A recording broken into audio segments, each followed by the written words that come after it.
पश्चिमी उत्तर प्रदेश की राजनीति से बड़ी खबर। दिल्ली में रालोद अध्यक्ष और केंद्रीय मंत्री जयंत चौधरी की मौजूदगी में मुजफ्फरनगर से आए बड़ी संख्या में किसानों और पंचायत प्रतिनिधियों ने राष्ट्रीय लोकदल का दामन थाम लिया। इस ज्वाइनिंग में सबसे बड़ा नाम रहा किसान नेता स्वर्गीय चंद्रपाल फौजी के भतीजे अंकित बालियान का। आखिर क्या है इस ज्वाइनिंग के सियासी मायने, देखिए ये रिपोर्ट।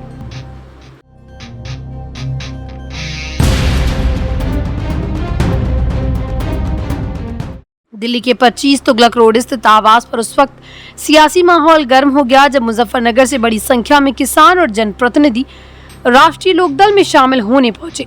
इस ज्वाइनिंग की अगुवाई कर रहे थे किसान नेता स्वर्गीय चंद्रपाल फौजी के भतीजे अंकित बालियान के साथ करीब 40 से ज्यादा ग्राम प्रधान, पूर्व प्रधान और पंचायत प्रतिनिधियों ने भी रालोद की सदस्यता ग्रहण की, जो सीधे तौर पर पश्चिमी उत्तर प्रदेश के गांवों में रालोद की पकड़ मजबूत होने का संकेत माना जा रहा है।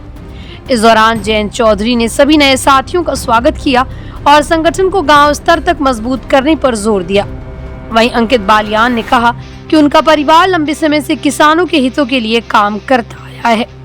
उन्होंने बताया कि उनके ताऊ चंद्रपाल फौजी भारतीय किसान यूनियन के साथ मिलकर किसानों की आवाज उठाते रहे हैं।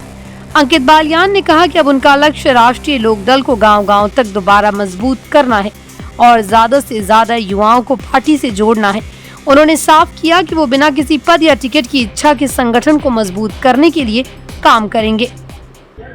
औपचारिक शामिल हुए। आज तो हमारा पूरा परिवार पहले से ही किसानों के लिए 100 साल से किसानों के लिए, मेरे परदादा जी ने देश की आज़ादी की लड़ाई लड़ी। उसके बाद चौधरी साहब चंद्रपाल फौजी जी को तो आप सब लोग जानते ही हैं, उन्होंने किस तरह से किसानों के लिए बाबा टिकैत के हाथ मजबूत करके कैसे किसानों के लिए काम करा, अपना जीवन पूरा समर्पित किसान कौम के लिए जो फौजी साहब ने करा। आज हमने भी भाई किसान की विचारधारा की, लेकिन राजनीतिक पार्टी ज्वाइन करने का काम करा। माननीय चौधरी जयंत जी का हमने आज हाथ मजबूत करने का हम लोग काम करेंगे।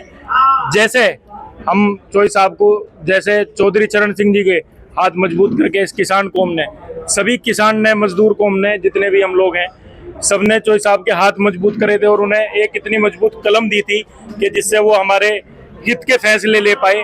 तो हम लोगों की सभी का यही प्रयास रहेगा, चौधरी साहब के हाथ मजबूत करेंगे कि चौधरी साहब को लखनऊ, दिल्ली ऐसी पोजीशन में लेके जाएं, ऐसी कलम चौधरी साहब के हाथ में थमाएं कि चौधरी साहब इस किसान कौम का कल्याण कर पाए।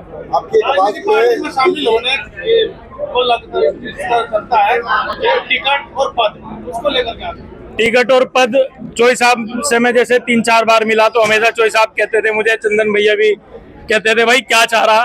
मगर जी मैं तो कुछ नहीं चाह रहा, मैं तो पार्टी की सेवा करना चाहता हूँ।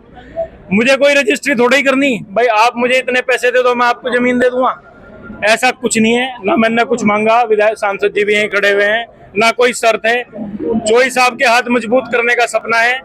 इसी सपने को देखते हुए ना कोई टिकट मांगा, ना कुछ मांगा भाई।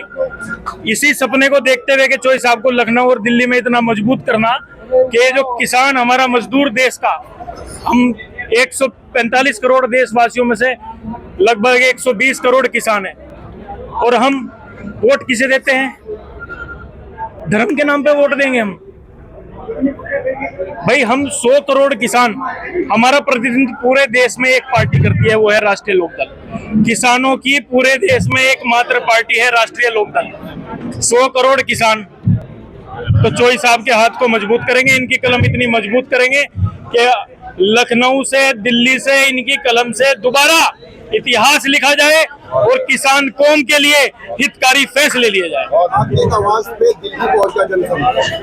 सब लोगों का प्यार है, फौजी साहब से, हमारे से सब लोग जुड़े हुए हैं। जयंत जी का इतना बड़ा, हमने जिसे भी फोन करा, मैं भाई चौधरी साहब के पास चल रहे, किसी भी एक आदमी ने भी ये नहीं कहा कि मेरे लान कट रहा, मेरे गेहूं पड़े, मुझे ईंट बोना, किसी ने भी जिसे फोन कर दिया जुट्टो भी। चौधरी साहब के लिए इतना प्यार है समाज के अंदर, किसान समाज के अंदर, सभी समाजों के अंदर, कि एक फोन पे ये आप देख सकते हैं सैकड़ों गाड़ियों के साथ आज हम लोग यहाँ पहुंचे। मेरे साथ लगभग 40 के करीब ग्राम प्रधान, जिला पंचायत सदस्य, पूर्व में और निवर्तमान और वर्तमान ग्राम प्रधान, जिला पंचायत सदस्य ने हमारे साथ में ज्वाइन करा। वो सब प्रेस नोट जारी हो जाएगा, आप लोगों को भी मिल जाएगा। इस ज्वाइनिंग में मुजफ्फरनगर से आए जनप्रतिनिधियों की संख्या रालोद के लिए एक बड़ा राजनीतिक संदेश मानी जा रही है। क्योंकि पंचायत स्तर के नेता सीधे तौर पर गांव की राजनीति और वोट बैंक को प्रभावित करते हैं।